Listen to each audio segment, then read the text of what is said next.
With regards to remuneration, I would say that it's not only journalists in the state-owned media who are dissatisfied with their salaries. Public service salaries are not living wages. I agree with the TUC that we must work towards a living wage.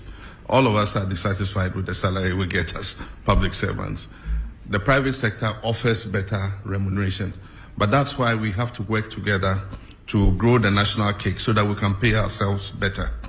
And that is why there's agitation for cancellation of Article 71 in the Constitution, because we all must feel the pinch so that we can grow things together. But when you cushion a certain constitutional class and they have more cushy remuneration than the other people, then it creates a kind of discrimination between public service.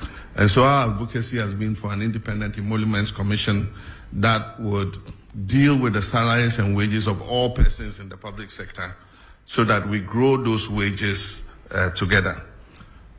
In our first incarnation under Professor Mills, we established a single spine salary structure. And that salary structure was supposed to uniform out wages in the public sector so that the disparity will not be too wide. So if you are a secretary in GBC compared to a secretary in, say, Bank of Ghana, there will not be that very wide disparity. Unfortunately, the single spine atonsium, because of the inability to maintain the discipline in public sector wages. Over the last 8 years, the group that is able to strike the most gets more addition to their wages than those that don't go on strike. And so the disparities have occurred again. And so we're in consultation with organized labor to see what we can do about reforming public sector wages. And I'm sure that if those wages are made better, journalists working in the public sector would also have an improvement in their remuneration. With the private sector, government does not have control there.